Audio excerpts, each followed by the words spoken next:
feliz com Jesus hoje?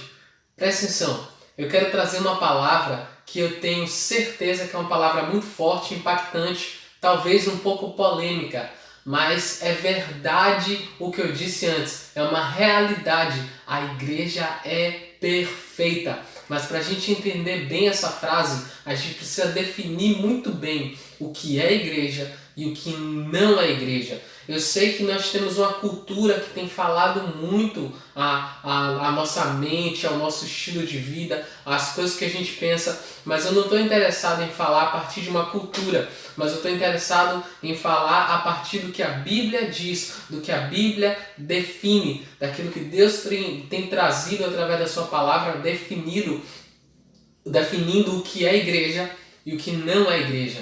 Cara, por favor, preste atenção nisso. Eu tenho certeza que vai falar muito ao seu coração. O primeiro texto que a gente vai ler hoje é de Mateus 16, versículo 18. Olha o que diz.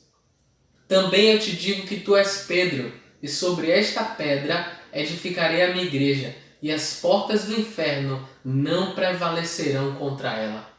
Cara, aqui é a primeira vez que a palavra igreja aparece. E nesse momento, Jesus estava falando sobre identidade.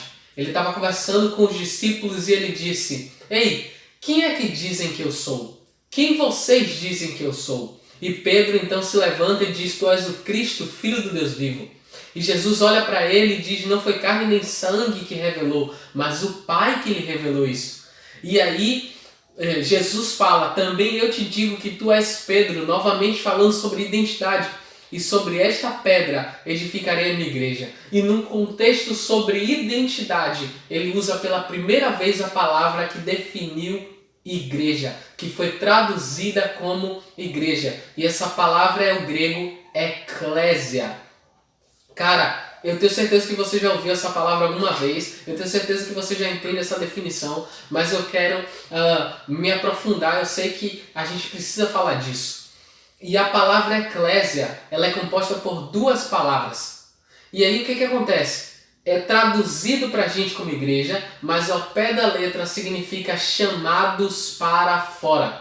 Ao pé da letra é chamados para fora. E aí chamados para fora de quê, Michael? Aqui eu quero trazer uma ligação, fazer uma ligação entre as duas coisas que Jesus estava falando. Afinal, dentro desse mesmo contexto que ele usou a palavra eclésia pela primeira vez. E sempre que ele usa, sempre que há na Bíblia a primeira menção a algo, é um princípio, irmão. Quando nós vemos a primeira menção ao pecado, logo após o pecado o homem é amaldiçoado, ele paga um preço por causa do pecado.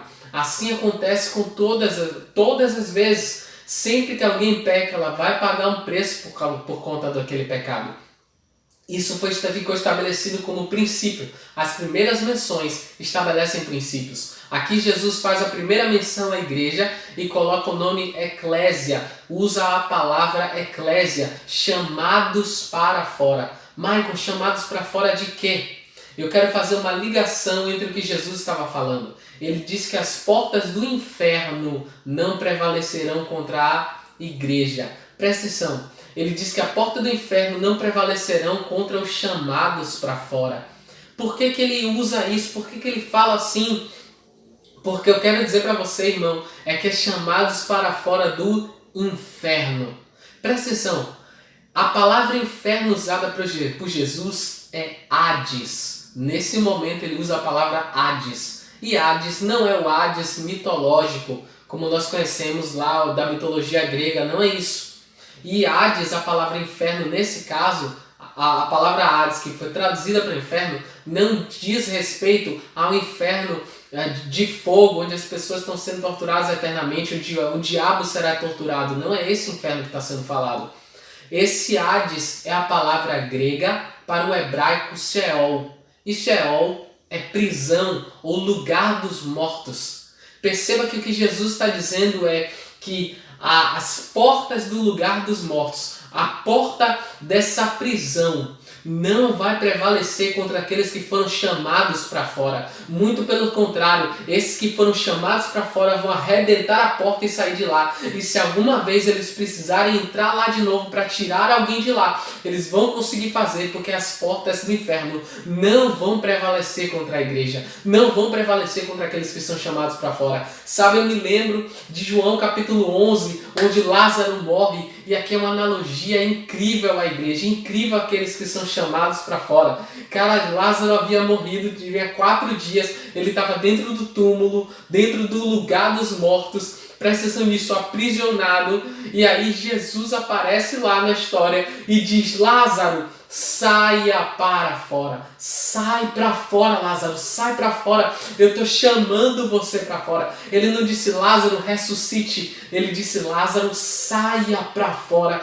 Ele disse: Lázaro, agora você foi chamado para fora daí. E no mesmo instante Lázaro se levanta e sai daquele lugar. Cara, assim Jesus fez. A igreja é isso. Chamados para fora do lugar de morte, para começar a caminhar no lugar de vida. Chamados para fora das trevas, para viver agora na luz. E lógico, o mesmo Jesus que disse isso, ele também diz em João 17, um dos últimos discursos de Jesus, antes dele ser preso para ir para a cruz. E aí Jesus diz assim: vocês estão no mundo, mas não são do mundo. E Jesus, definindo isso, ele define de novo que igreja não é só um povo livre da prisão, livre do lugar de morte, livre do lugar dos mortos, mas livre do mundo. Estamos no mundo, mas não pertencemos, fomos livres, fomos retirados, fomos chamados para fora do mundo, cara.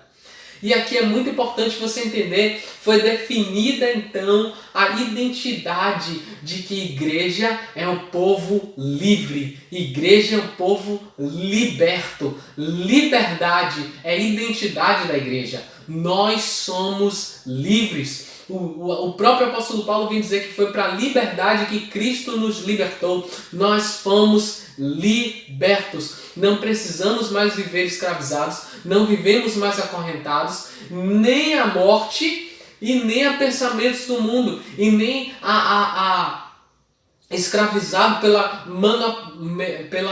manipulação de massa, pela manipulação que as ideologias nos trazem. Cara, é muito bom a gente estudar sobre isso, é muito bom a gente estudar as ideologias, minorias sociais, marxismo e filosofias e tudo mais, mas nós não estamos presos a nada disso, não somos manipulados por nada disso. Aquele que é a igreja de fato não é manipulado, não existe o cristão marxista, o cristão que é a igreja e é feminista, o cristão é a igreja e é machista. Não existe o cristão esquerdista ou o cristão extremista de direita. A igreja não tem isso. A igreja está livre de ideologias. A igreja está livre até da morte. A igreja está livre do pecado. Essa é a identidade da igreja, cara.